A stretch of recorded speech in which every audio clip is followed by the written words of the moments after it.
land straight up and win. They figured that out. So it's like, all right, now credit to the people at TGL. Like, no, we need to fix this because the hammer can change the match. And since we fixed it, you're not out of it. The Smylie Show, only on SportsGrid. There is going to be an energy to game time decisions that you will feel night in and night out. We're going to go through every single thing, and I've got a great team behind me that's going to help me get the job done. I want this to be the place that people come to. We are going to hit every single one of those markets that you need to know about. There is not going to be a better place, I promise you, than game time decisions. We will have everything at our disposal, and we will use that to our advantage. I'm Kevin Walsh. Tune into Game Time Decisions from 6 to 8 p.m. Eastern on SportsGrid.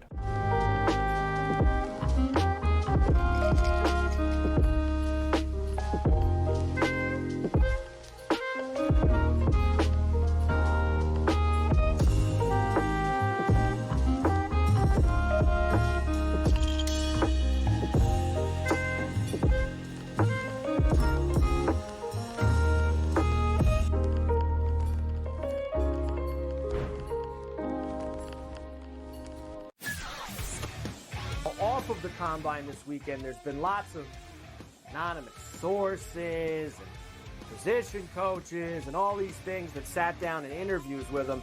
A lot of teams allegedly don't see him as a first-round pick. Their big mouth that thinks they can do it either. They're embarrassing themselves. They all think they're so smart, everybody in this business. You're all a bunch of drips. Honestly, you don't know who's going anywhere. Pharrell Coast to Coast, only on SportsGrid.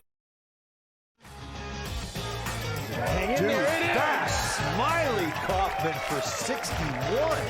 Wow. I'm Smylie Kaufman, and this is The Smylie Show. All right, Smylie. Here we are. Hey. Is that the best intro we've done yet in terms of clean execution? Not bad. Not bad. Not bad. We'll take not bad for starters. How are you feeling, bud? Late one, huh? Pretty tired. Pretty tired. Pretty tired. I just took my first sip of coffee, so I think I'll kind of work myself into the episode. So That's right. That's right. Yeah. It's like a show and go at the first tee. You know, just take a breakfast bowl and we'll work our way into the round. totally fine though. I got enough sleep to be functional today. I already have like the scaries of going back to an airport tomorrow morning, but You're headed right back out, obviously, the players this week. Yeah. I'm back. I'm happy to report I'm back on my juice cleanse grind. So I'm also just cranky this morning. What do you mean? Like you just drink juice? Yeah, I'm back on that. You know, you get like 6 juices a day, and you kind of spread them out by 2-hour intervals, and that's all you drink. You don't eat food? No food. So you shave a beard, and now you're just drinking juice? Yeah, I'm just trying a lot of different stuff right now. I think I'm starting to warm up on like the stubble look instead of the full beard, but I'm just trying a lot of stuff right now, Smylie. We're just in experimentation mode. Question, and this might be TMI. So when you just drink juice all day, Oh yeah, is that a cleanser type of thing? Like a full body, just like are we sounding the alarms in our digestive system? What's going on there? the digestive system gets very cranky early on. Like, what's happening here? And it is a system flush, so to speak, metaphorically, literally, all across the board. But it's nice. You lose a few pounds, it cleans you out. I was stunned last time how good I felt. Like, I was able to still work out, and I actually felt better than I normally do, which was really telling me something about the general things I'm putting in my body on a regular basis. It was like a little bit of a wake up call. Like, hey, maybe. So what day is this? You said this is day one. I'm one juice in. I thought we were like on day 6. One juice in. We did a 3-day last time. We're gonna do a 5-day this time. We'll see. You're literally a guy who just had a range session and found something. I thought we were so far into this. No. This is so early. Okay. No, yeah, this is 100% the guy that's like, January 1, like I'm back on my gym grind. It's like, well, you've been for a day. Let's talk to me in about 3 weeks. So, man, I'm concerned on day 5. If you need anything from me, it might be a little on the cranky side. So I might have to stay away. Just it's a heads up to everyone involved. I apologize in advance. And at any point in time, I can hit the eject button. If it gets bad, it gets bad. But Do you inch yourself back into eating real food? Like, do you go from drinking juice to going to eat like a Big Mac, like just because you're so hungry?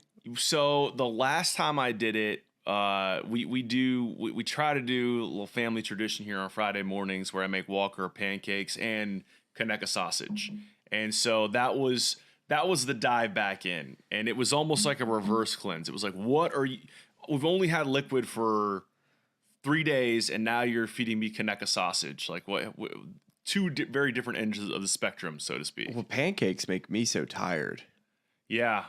It's a take Walker to school after some pancakes and sausage, drive back, and maybe I just pop back in, take a little 15-30 minute nap before I get the day started. Have you seen the Nate Bargatze bit on his deal on pancakes? I have not. He's like, I love pancakes, but they make me so tired. and he was trying to like make excuses for everything that, for any reason why he would be tired. And his wife's like, do you think it was maybe that loaf of bread you just ate and a bottle of syrup?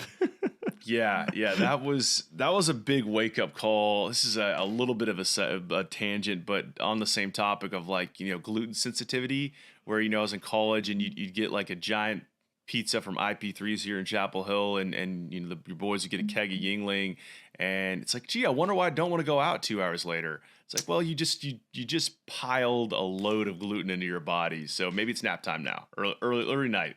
Do you have gluten sensitivity?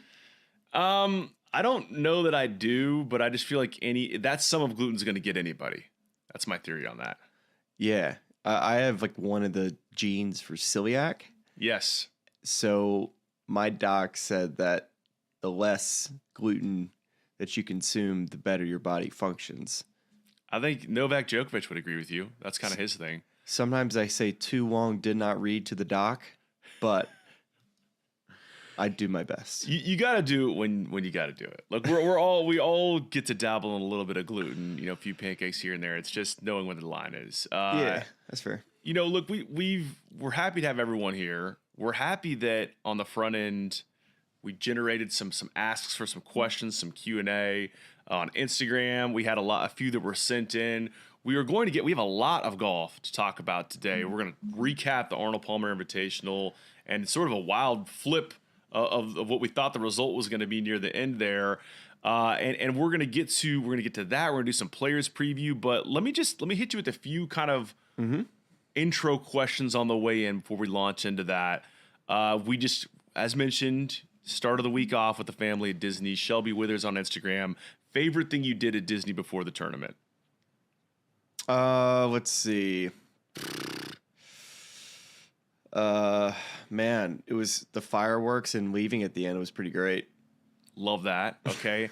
We have pro caddy coach. And honestly, hold on. And beating the crowd. Like just the agreement of, hey, we're staying for fireworks, but Fran, we're leaving before the stroller brigade. Like we have to beat these people to the monorail.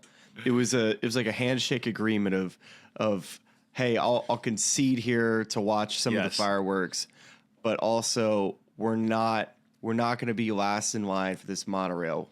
Just that was probably hard dad move there. Yeah, like we will go to the basketball game, but we are leaving at the 4-minute media timeout. That's right. And then we're gonna get home an hour and a half. We stayed to the end. Went to Carolina Duke on Saturday, and every game I've gone to this season before that has been with the kids. Like, sometimes even before the 4-minute TV timeout, but no later than that.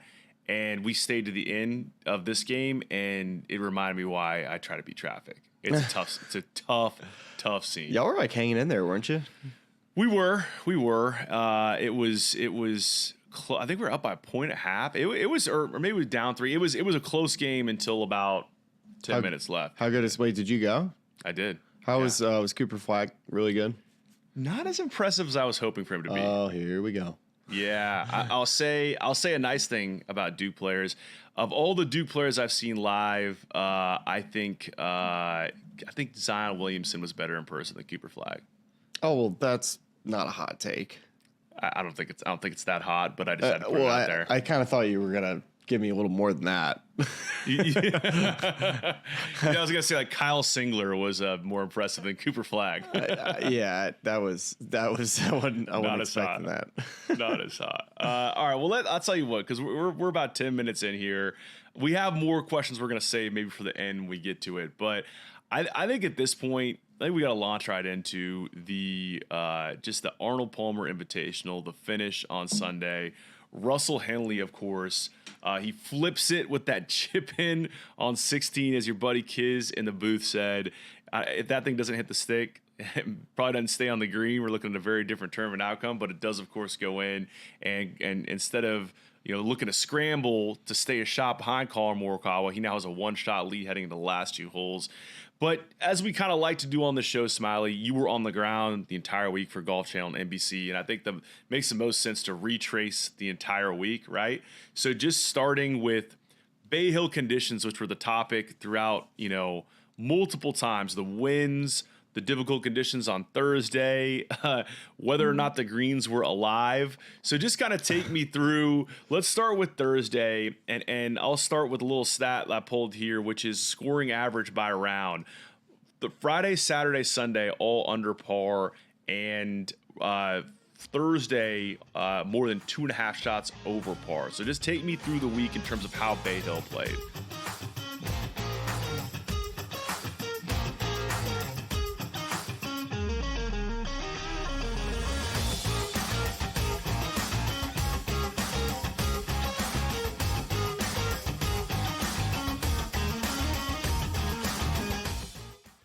The game is on. The stakes are high. But the action isn't just on the field. He's rearranging that rim. Get it inside! SportsGrid's in-game live. Your ultimate second screen experience. Just a little flyer, couple of 18.5 point live line. Every prop, every play, every day. Anything can happen. That's complete chaos. It's smarter to be on SportsGrid. Anyone that's been to a sporting event, the atmosphere before a game, I think Game Time Decisions has that same exact atmosphere. This is our arena. This is what we do. There is going to be an energy to Game Time Decisions that you will feel night in and night out. The excitement you get when you lock your bets in, when you're figuring out what you want to do, we can zone in on the biggest games each night. I want this to be the place that people come to before the games start so they feel as ready as possible to lock in their cards. We are going to hit every single one of those markets that you need to know about. We're gonna go through every single thing, and I've got a great team behind me that's gonna help me get the job done. There is not gonna be a better place, I promise you, than Game Time Decisions to get that new information, react to it, and be able to then bet accordingly. We will have everything at our disposal, and we will use that to our advantage. I'm Kevin Walsh. Tune into Game Time Decisions from 6 to 8 p.m. Eastern on SportsGrid. The 2 guys that can do it all. Too much electricity this morning. This is a good time. We're having a lot of fun. I had to do a triple take. Ka-ching! Why? Because of parity. I didn't mean to offend. Yeah, it's not going to happen. Load management is a dirty word. Let him rip. You know what? Circumstances provide the results. What? How do you do this one? Oh, Donnie, you got such a good show there. A network that is booming. The Early Line, only on SportsGrid.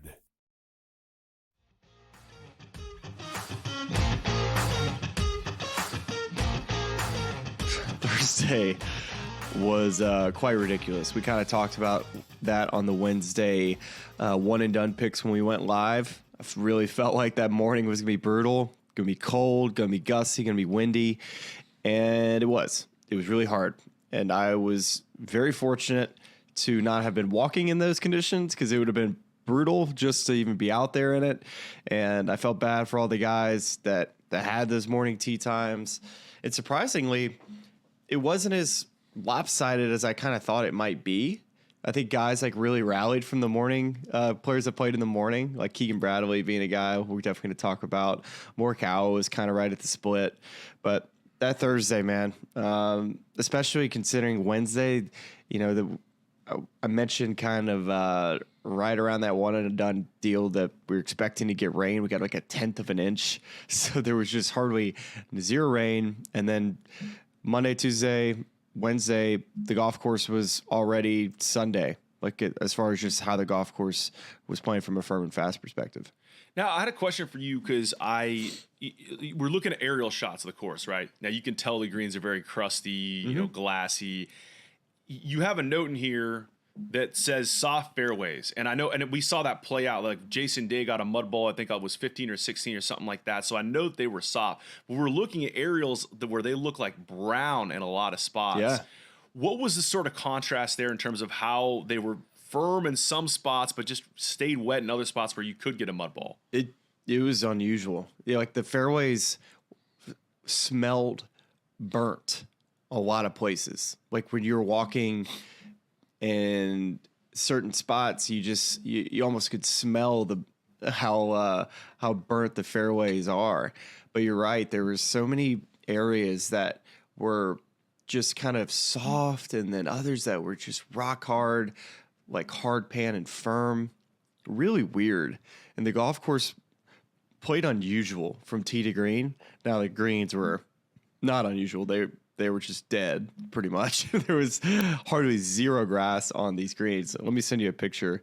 I sent this to... Oh, let's do some live producing here. I sent this picture to Solly when Keegan was like 8 under through 11, and he had like Keegan's over. I sent him this picture. I said, "Can you just imagine if the wind blew today?" Oh my gosh, dude! I mean, well, and that's a perfect segue into the last item I have out here, which is to say that you got sobled. You got sobled, and I say this. Wait, what does that even mean? Give me more. Well, I saw that you'd quote tweeted Jason Sobel's since deleted tweet, and I say this with great love and affection for Jason Sobel, who I used to work with at SiriusXM, produced the show Hitting the Green for a while. I don't know. Here's what I can't figure out with that one, because Sobel was projecting like end of times, 40-mile-per-hour gusts. Like it looked like it was going to be total carnage. And of course, it wasn't that. And here's what I can't figure out is we all know this guy. If you play golf anywhere, you've got the guy that's got the most optimistic weather app and the guy that's got the most pessimistic. And you just kind of sit in the group chat and you wait for both of them to throw out the forecast, and you can split it somewhere in the middle.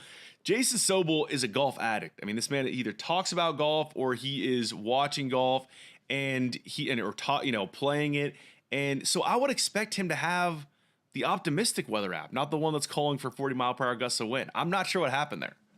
Dude, when I saw that after the round, I immediately said, shoot, we're not finishing tomorrow. Because the gusts that he had written out was like close to 30 to 35 miles an hour. Dude, there's no chance on those greens. Zero chance. And I know everybody that watched the tournament felt like, oh, they weren't quite as firm and fast as we expected. Because it literally... the wind was hardly moving.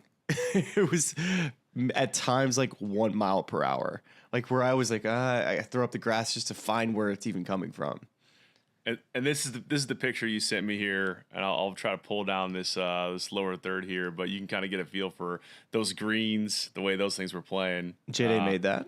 He made that putt. It was just outside right. Corey Connors. It was actually the only putt Corey got to the hole. He actually blew it by. He's one on the right. How about that? Well, there you go. So, yeah. So, I mean, no wind, and we looked at the scoring averages by the round. It was reflected in that. But, conditions maybe, I guess probably thankfully, no one really wants a Monday finish. So, glad it ended the way it did. But, yeah, let's talk about Russell a little bit because, we talked a little about the chip in on 16 and what happens if it doesn't hit the pin. But you got to know we were talking about this, as we were prepping for the show, just stuff you saw at the Cognizant from Russell that obviously he was in the mix on Sunday, comes up a little bit short. What'd you see there that was like, hey, he's trending, he could win?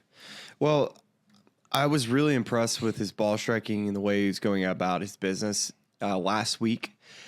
And I really felt like he wasn't being rewarded for hitting really high quality tee shots and iron shots compared to the rest of the field, or at least the guys, maybe even the guys who finished in the top 5 that were spraying a little bit more, getting away with lies in the rough, able to get up and down from around the green. The difference between last week and this week around the greens, night and day as far as just the quality you had to show around the greens with just the ability to play so many different shots from really terrible lies, where last week it felt like a pitch and putt. It was just so simple around the greens. It felt like Amex. With that overseed, yeah. Oh, my gosh. Yeah. It was just not even close to the same week.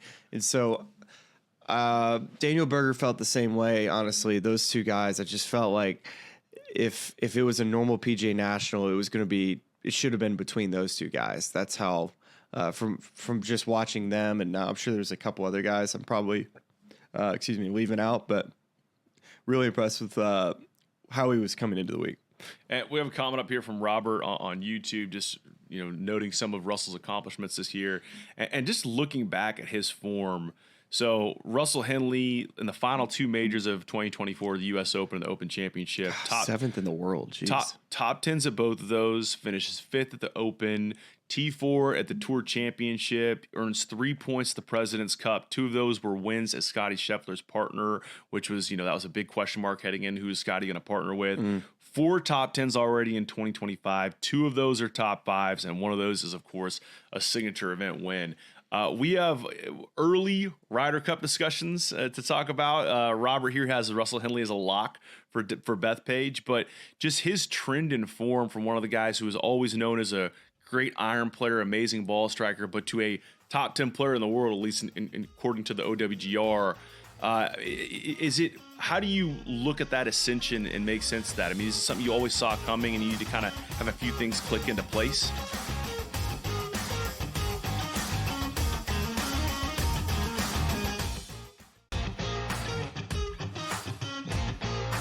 It's made every match so much more enjoyable to watch because you don't get the stinkers, right? Right. It goes back to these guys being smart. They figured out that if I've got the hammer in my back pocket and I don't relinquish it, we can just play them straight up and win. They figured that out. And so it's like, all right, now credit to the people at TGL. Like, no, we need to fix this because the hammer can change the match. And since we fixed it, you're not out of it. The Smylie Show, only on SportsGrid. There is going to be an energy to game time decisions that you will feel night in and night out. We're going to go through every single thing, and I've got a great team behind me that's going to help me get the job done. I want this to be the place that people come to. We are going to hit every single one of those markets that you need to know about. There is not going to be a better place, I promise you, than game time decisions. We will have everything at our disposal, and we will use that to our advantage. I'm Kevin Walsh. Tune into Game Time Decisions from 6 to 8 p.m. Eastern on SportsGrid.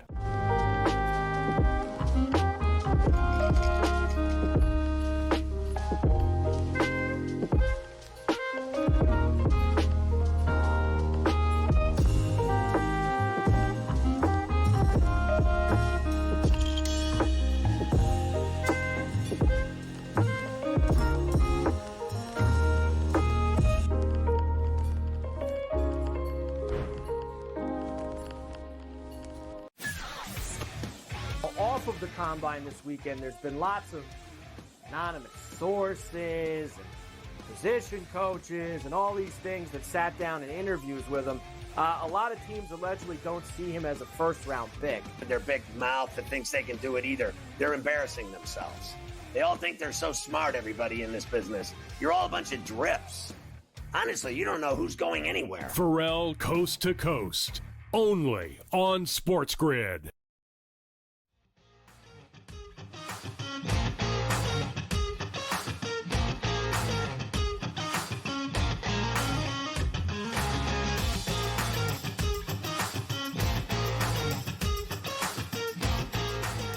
I see Russell being a top 10 player in the world. Yeah, his ceiling is 100% a top 5 player in the world.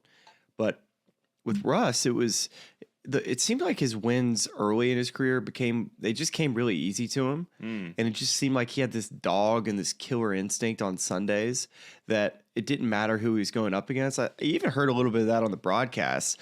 I think Brad mentioned that Rory McIlroy played with Henley at a U.S. Open in the last couple of years, and he just was so impressed of how well he plays hard golf courses. But I go back to the early part of his career, and that his wins just, you know how hard it is to win on the PGA Tour, how guys talk about it. But to me, it didn't seem like it was crazy difficult when Russell got into contention. It felt like, it was like riding a bike for him. It looked like it was just like a college event that he was playing. It's like, yeah, I'll go make 7 birdies in the back 9, get a hot putter. We haven't seen that at all as far as just what he's capable of doing on a Sunday. He hadn't done that since he was, in his first couple of years when he was winning some PGA Tour events right out of playing on the, I guess it'd been the web.com tour at the time. So from a ceiling perspective, what his game to me is that he hits it right out of the middle of the face, comes out the same window every time, pretty much is a point and shoot type of player, plays very creative, very athletic, very cerebral. So when you kind of combine all things together, jumble them all up, it's like, all right, you can kind of compare him to a Louis Oosthuizen type of player, someone who's just not going to shoot themselves out of the golf tournament. Players that seem to always be at the top page of the leaderboard of a U.S. Open. That's kind of like my comparison for a type of player that he is. Now, can he hit all the shots that, shoot, you can name so many guys, and the shots that Russell, as far as just overall trajectory on how high he hits shots, he doesn't hit it that high. But tell you what he does do. He hits it out of the window. Hits it dead straight. Hits fairways, hits greens, and when he's putting well, he can get it done. And it just a little help with a flag stick every once in a while. And there you go. You win a signature. And I'll say this too. There seems to be a bit of a trend here, and since like the Phoenix Open, so Michael Kim and Russell Henley both go and get chipping lessons from Joe Mayo like in the past month, and both of these guys have, that chipping obviously his chipping's been really good lately. Russell, like he's chipped in a couple times, like an event, and then Michael just doesn't make bogeys, so he's getting up and down quite often. Okay, so this is perfect. This is our next diversion in this show. Back to some comments that were sent in ahead of time. This is a question from Pro Caddy Coach who wants to know about your progress on chipping with the steeper angle of attack. And also, I'll use my platform here to filibuster a little bit because I got some hot tips from Trevor Immelman. Yeah. And working on that kind of steep action, sand it up a little bit more.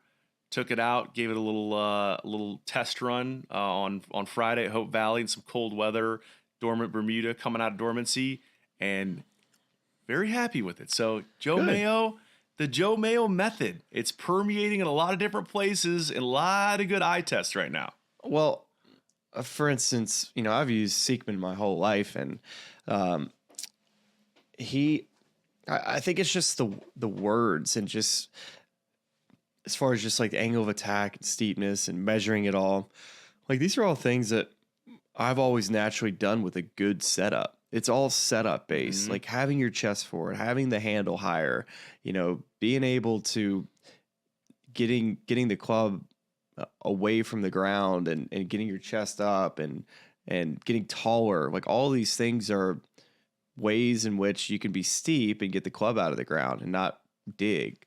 So Yeah. That was the one thought that Trevor got that I think can be nerve-wracking for a lot of people is you said standing up, but moving the head forward. If you look at all the great chippers and pitchers of the golf ball, their head's kind of moving forward with it to make sure they get ball first, at impact. And I think that for a lot of people, you get taller. Yeah. You do that a few times. You practice on the range and you blade a few across the green to some guy on the other side of the green, and you say, okay, maybe that's not for me. But once you can kind of get a good feel for that, you're going to stop chunking it, digging it, which nobody likes to do that. So I still feel like where the confusion might be with all this, when you talk about standing closer to it and the handle being a little higher, chest forward, when you get a tight lie behind a bunker to a short-sided shot, that's where that theory, I think it can confuse people a little bit on like what to do, because I don't think people really know exactly how to hit that shot.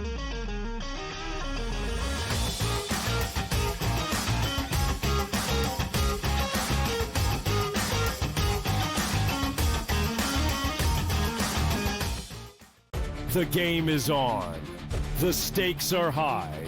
But the action isn't just on the field. He's rearranging that roof.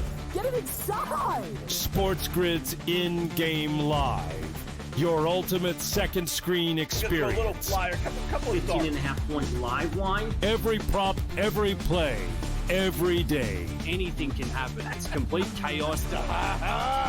It's smarter to be on SportsGrid. Anyone that's been to a sporting event, the atmosphere before a game, I think Game Time Decisions has that same exact atmosphere. This is our arena. This is what we do. There is going to be an energy to Game Time Decisions that you will feel night in and night out. The excitement you get when you lock your bets in, when you're figuring out what you want to do, we can zone in on the biggest games each night. I want this to be the place that people come to before the games start so they feel as ready as possible to lock in their cards. We are going to hit every single one of those markets that you need to know about. We're gonna go through every single thing, and I've got a great team behind me that's gonna help me get the job done. There is not gonna be a better place, I promise you, than Game Time Decisions to get that new information, react to it, and be able to then bet accordingly. We will have everything at our disposal, and we will use that to our advantage. I'm Kevin Walsh. Tune into Game Time Decisions from 6 to 8 p.m. Eastern on SportsGrid. The two guys that can do it all. Too much electricity this morning. This is a good time. We're having a lot of fun. I had to do a triple take. Ka-ching! Why? Because of parity. I didn't mean to offend. Yeah, it's not going to happen. Load management is a dirty word. Let him rip. You know what? Circumstances provide the results. What? How do you do this one? Oh, Donnie, you got such a good show there. A network that is booming. The Early Line, only on SportsGrid.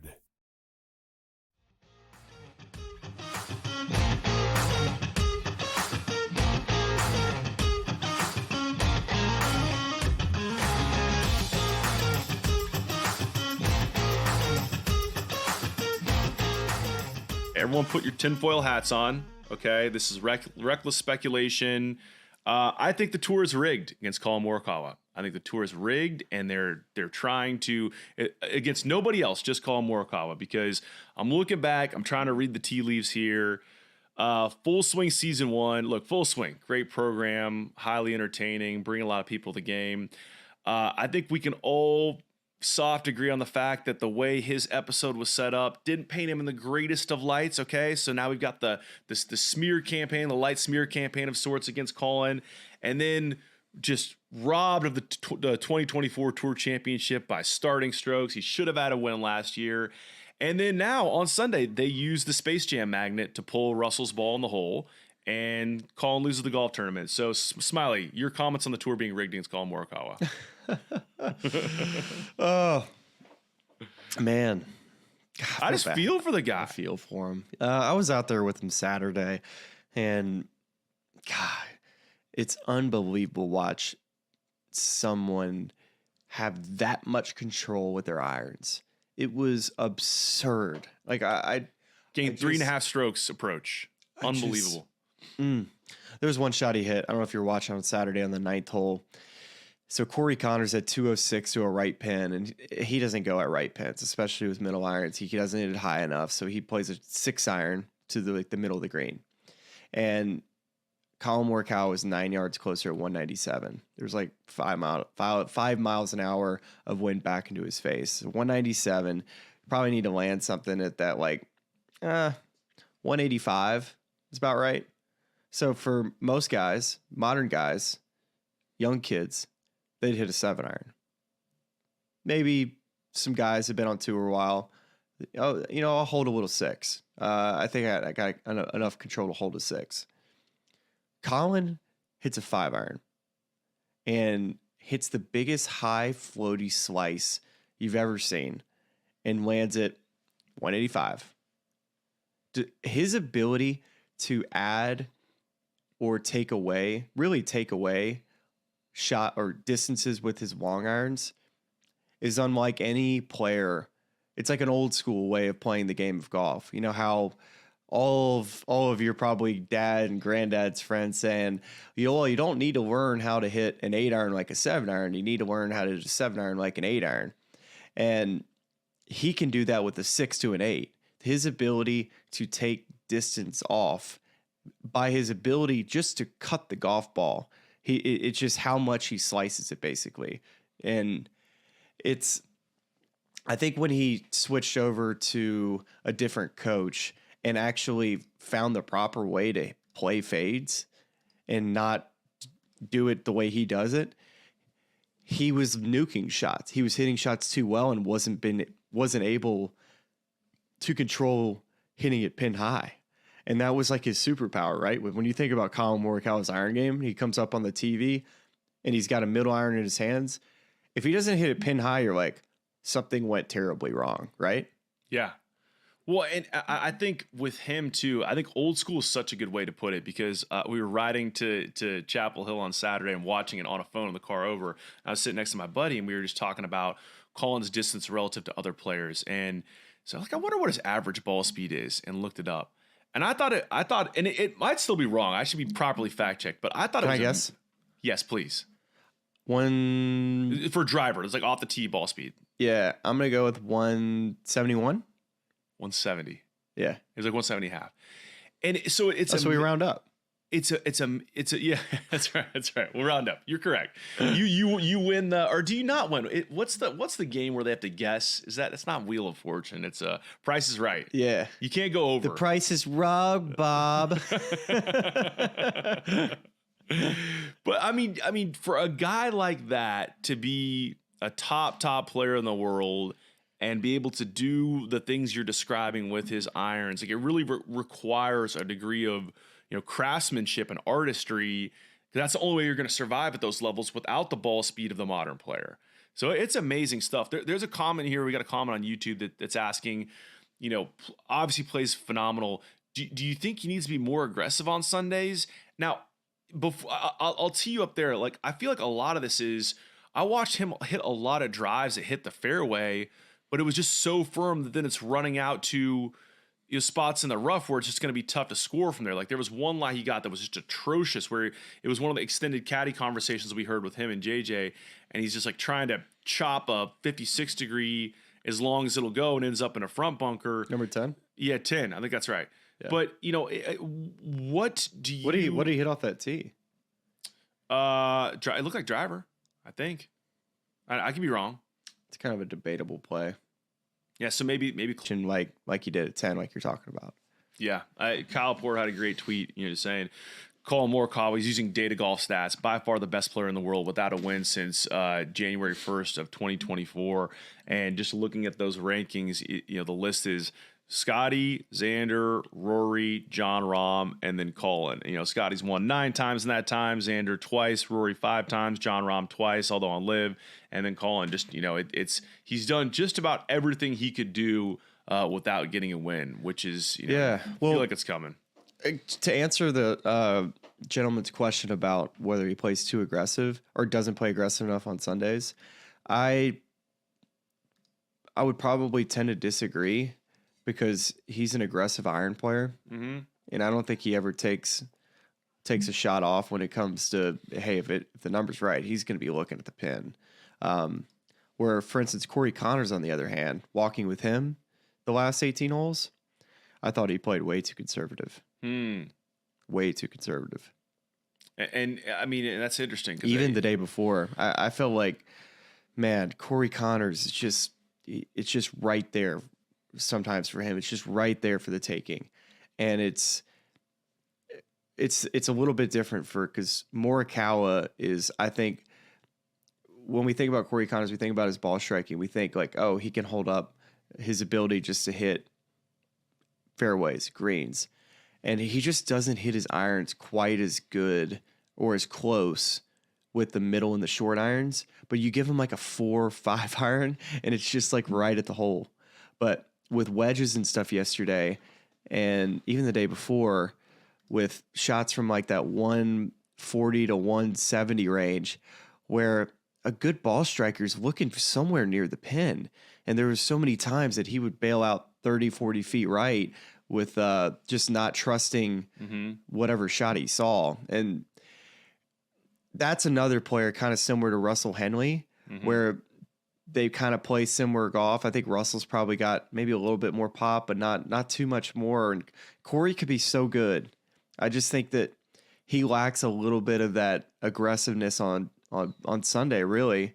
And this is nothing against the guy. I just think that he's very, very much closer to playing and being a top player if it weren't for just some conservative decision making and just overall just that, like, just give me a little bit of dog on a Sunday, right? Yeah, go after it. Yeah. Well, I'd rather see him fail, like I'd rather see him fail going after something than playing out to 50 feet on the 8th hole or the left hole location when he's got a 9-iron in his hands. Yeah. It just, like, when he has a left hole location, he should be able to hit it inside of 20 feet with a 9-iron, not to 60 feet. And I know guys, they're not robots, but at times when you watch Corey play, it's very robotic, and it seems like on Sunday it becomes a little less robotic. I had a question. It's a bit of a tangent off of that, but just in watching this tournament and the way the conditions were, there were just certain pins, and I'm not saying, I think you're making points on Corey that are specific to him, but some pins guys just couldn't go after. As aggressive as you want to be, you cannot hit it there because there's no way it's going to hold the green, and you're gonna make a huge number and play your way out of it.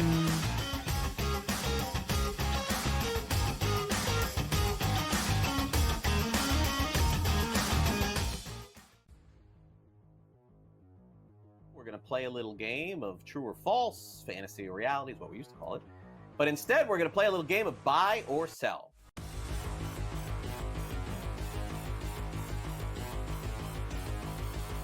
Rafael Devers had a press conference and basically said, I ain't moving off third base. I'm a third baseman. I won't play DH. I won't play anywhere else. Alex Bregman was just signed. So how's this going to work out? Buy or sell, George? Devers will start more games at third than Bregman this season. Is that a buy or sell? Yeah, Devers is a horrific third baseman. All right, he's bad. I think he ranks dead last in the league here. I think Cora is going to talk to Devers. Apparently, they are close. Listen, you got to move, buddy. I'm sorry. You got to move. We're a better team with Bregman at third. I think he's dug in here, man. I don't know. I know that there was a report a few days ago that they were talking about it and sort of working things out, but I think in the end, cooler heads will prevail. But I don't know when that's going to be. I'm going to buy this. I'm going to say that Devers starts like 90 games at third base this season. And I think that'll probably be the compromise here. I think that Bregman will start some, Devers will start some. Bregman's still a Gold Glove third baseman at this stage of his career. It doesn't really add up. The other thing that happened is over the course of Big Papi's career, he moved off first base, he went to DH. And Big Papi was Devers, right? I mean, pretty similar in stature there. But Devers just seems to be really dug in on this. I think if it was going to happen, George, we would know by now. And it hasn't. We just heard that it may.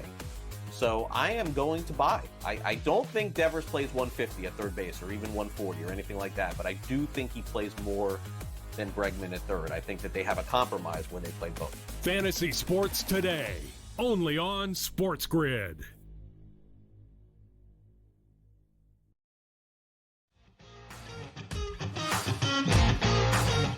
There was a whole section on Rory on Sunday where he switched out a bunch of different clubs. He went back to his old drivers in fairway woods. He pulled a 3-iron. He put in a gap wedge. Guys will mess around with different bag configurations, clubs all the time. How often would a guy change a golf ball? Like I guess we just think of a guy plays a ball, and if he's going to change balls, he's going to do rigorous testing and figure it out. Talk about Rory? No, any player. Like how? Like would might as well get into Rory at this point. Well, we could do that as well, but I guess my curiosity, based on conversations I have with other guys, is if you're playing a ball that's a low spin option, because you want it to, you spin it too much, or you want to be able to hit it to the hole instead of having to hit it past and bring it back. Would a guy in this type of a situation consider going to a spinnier model than he normally plays because it's so difficult to hold these greens? Yeah, there were a couple different players this week testing the spinnier version of their manufacturer's golf ball. I saw a couple guys do that. Just give a little more spin with their middle irons is all they're looking for, and their long irons. Just if you can hold the 14th green with just a little bit more, 500 more RPMs on spin, because that's really all the difference was between being on the back fringe or in the back rough and being on the back of the green putting for birdie. So guys definitely do make that adjustment when it's really firm. I would definitely consider doing it for sure. So, okay, that's interesting. I guess I didn't know how often ball switches happen. So in situations like this, you'll see that, and then soft greens, I'll go to our firmer ball. Yeah, for sure. Like when it gets in the summer up in Birmingham, I always go to my firmer golf ball just to control my spin with my wedges. And I had another question on Rory too, because on the topic of that driver switch, and this is a little bit of a mini Sicko Gear Tinker report because I was boots on the ground doing some guerrilla reporting. I got to go to that shoot around at Boston Common last week, which was so cool. And Rory had both the driver, he was using the new QI35 model, and his old driver with him. And it was just interesting hearing him talk about how aesthetics play a role in making you feel comfortable with what you're playing, right? And I wanted to kind of spin that forward with you as well, where how often in the pro game does just the visual matter more than maybe what the numbers are showing you? You know, whether that's an offset thing or whether that's the finish of the head on a certain wood. And when you were a player, were there clubs where it's like, I know this is supposed to help my numbers, but I don't like the way it looks, so I can't play this thing? Well, that's definitely a start. Like if you don't like the look of something or you don't like the feel of a club, then it's going to be a non-starter. But when it comes to actually deciding whether to put a club in or to not put a club in, and let's just dive right into the Rory McIlroy stuff because you just kind of brought it up. Rory switched to a spinnier golf ball, and one of the big issues that Rory had last year was that he really struggled with the three-quarter shots. So just bringing the flight down, bringing the spin down, and hitting these controlled, I would say, iron shots. And I think that was part golf swing and part just ability just to kind of trust the shot. And he's always been a guy who's better at hitting a driver than he is hitting a knockdown wedge. You know, when you swing that up on it and swing that into out, that's not conducive necessarily for a three-quarter wedge shot. They're opposite ends of the spectrum. So what Rory tried to do this week, and I'm not saying that this is wrong, but I think why we saw him switch on Sunday back to his original setup is because it is so different than what he had. And I think this is actually a pretty good discussion that we can kind of get into what's more important for Rory. So we're so typical to see Rory first in that off of the tee to green. That's his strength, right? Rory's ability to get it on the green faster than everybody else and further. And so he got the new driver you're talking about. He goes to a 3-wood that flies 300 yards, has a 5-wood that flies 280, and then he has a 3-iron that he had in the bag that would fly 260 yards. And I was watching him hit these 3-irons and the fairway metals too on the range on Tuesday and Wednesday. Dude, he hit 160 club head or ball speed with a 3-iron. Just like unfathomable how hard he was hitting these clubs. And so he's got all these perfect gaps, and like you're wondering to yourself, it's like, what does he really need a 3-wood and a 5-wood? You could understand why he would need a 3-iron. So you would have 15 clubs in this scenario. So what does he have to do? He has to take a wedge out of his setup. So he goes from like a 46-degree wedge. So now he has to weaken that tremendously to like a 48, and now has like a 3-wedge system where he goes 48, then he goes, I guess it was 6 degrees of gap. So it'd be 54 and then 60. I think, and I'll let you have the floor here on this. Mm-hmm. That's a huge, huge adjustment. When you look down at a 54 degree versus what he was accustomed to having, which is a 52, probably actually more like a 51 and a 56 degree, the difference in what that looks like to your eye visually, it's tremendous, especially for pitching. A lot of people don't think about that he probably pitches a lot with the 60, but just like long bunker shots, shots he wants to play low, all of those are going to come out in different windows, and that's a huge adjustment period. So wasn't surprised to see him switch back on Sunday to something that he was familiar with, because that is a huge change when we talk about what is almost a month away, which is the first major of the season. Yeah, I mean, to me, the thing I find most interesting about what you're explaining there, well, a couple things. So this is a teaser for our drop this week. Webb Simpson will be the guest this week. Really cool conversation. And just him talking about, I think, one of those final drives he hit the Players he won, hitting 160 ball speed. And here we have Rory McIlroy doing with the 3-iron. I mean, that is just unreal. It's crazy. It's crazy.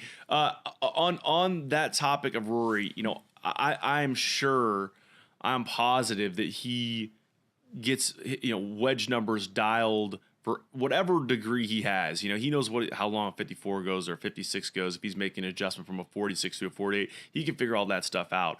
But I find the most interesting deciding whether you really need to make sure your superpower is your superpower, or if you're going to sacrifice some of that margins to make the weaker part of your game better. And so in this instance, the way you're laying this out, in going to that spinnier golf ball, he goes with a different configuration of the top of the bag that starts to compromise his superpower, his long game, his tee game, right? To the point where he lost strokes, I think, on Saturday.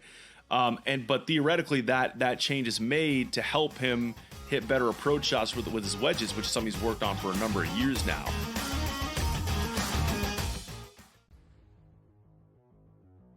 We're going to play a little game of true or false, fantasy or reality is what we used to call it.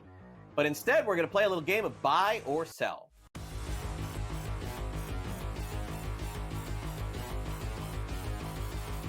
Rafael Devers had a press conference and basically said, I ain't moving off third base. I'm a third baseman. I won't play DH. I won't play anywhere else. Alex Bregman was just signed. So how's this going to work out? Buy or sell, George? Devers will start more games at third than Bregman this season. Is that a buy or sell?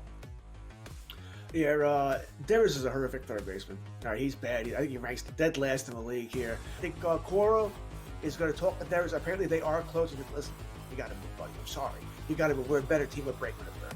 I think he's dug in here, man. I don't know. I know that there was a report a few days ago that they were talking about it and, sort of working things out. But I think in the end, cooler heads will prevail. But I don't know when that's going to be. I'm going to buy this. I'm going to say that Devers starts like 90 games at third base this season. And I think that'll probably be the compromise here. I think that Bregman will start some. Devers will start some. Bregman's still a Gold Glove third baseman at this stage of his career. It doesn't really add up. The other thing that happened is over the course of Big Papi's career, he moved off first base. He went to DH. And Big Papi was Devers, right? I mean, pretty similar in stature there.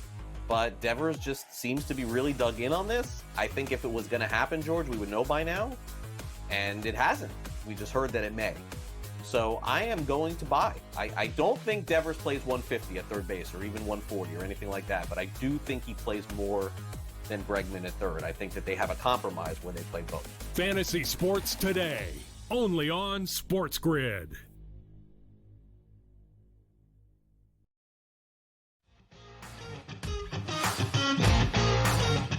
Let's talk players, Smylie. So let me hit you with some tiers here, okay? So here's the favorite section. And these are everyone that's 20-1 and shorter. So we'll start, of course, with Scotty opening as a favorite, plus 450. Then we have Rory at 7-1, Ludwig at 14-1, Collin Morikawa at 16-1, JT at 18-1, and Xander also at 18-1. What at first glance, who we like in there? Anyone you feel like is underpriced? It feels like really. I don't think this guy's getting enough love. Gosh, it's always struggle with that this top guys. It kind of is what it is. Yeah, I think when I think about this golf course this week and what the leaderboard is kind of given us over the years, typically it's a hodgepodge leaderboard. It's more about form than anything. Like, well, I guess really even too, like you'll have guys coming in with playing well and play poorly, and you'll have guys that are playing poorly coming in and play well. It's just, can you hit the shots out there? Can you drive it in play? And then from there, can you hit, iron shots into small targets, especially when the wind comes up. Yeah, I'm just intrigued to see what we get from Ludwig this week. I mean, obviously love the guy, but it's just such an interesting, as I kind of talked a little bit about earlier, ties for 5th this century, comes out of the gate super hot at Farmers, gets sick, falls off the pace, withdraws the following week at AT&T, same sickness, goes back to Torrey, wins the Genesis, and then 77 on Saturday at Bay Hill. The weirdest part of that to me was he lost, more than 4.5 shots strokes gain approach, and just that's so uncharacteristic for him. So I don't know, if there's anything there that for your eye test you're like it's this or that, or if it's just kind of guys have off weeks and you try again next week. Yeah. Were you talking about Scotty? Ludwig. Oh, you're talking about Ludwig. Sorry. Yeah. I was sitting here reading this bottom ticker thing that you got. You like this little ticker action going on? Yeah, ticker's very distracting. There's a lot to like about Ludwig this week. A ton. Really? I really do think that a player that lives in the area now, spends a lot of time playing TPC Sawgrass, probably very comfortable playing that golf course.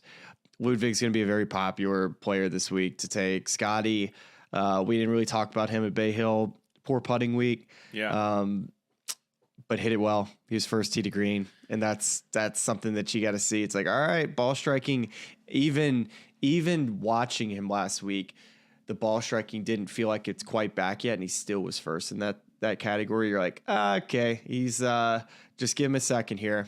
We're now tickering what I'm calling tier 2, which is the guys that fall between 20-1 and 40-1. So that's Hideki at 22-1, Cantlay 22-1, Henley 29-1, Shane Lowry 29-1, Tommy Fleetwood 29-1, Sam Burns at 33-1, and Sung Jae M at 37-1. This is where maybe there's a little more of a value play option here. Anyone that pops from this section? Yeah, only one, Shane Lowry. Shane just kind of ran out of gas on the weekend. We'll see if he's played a lot lately, so I'm interested to see if he kind of runs out of steam at Sawgrass.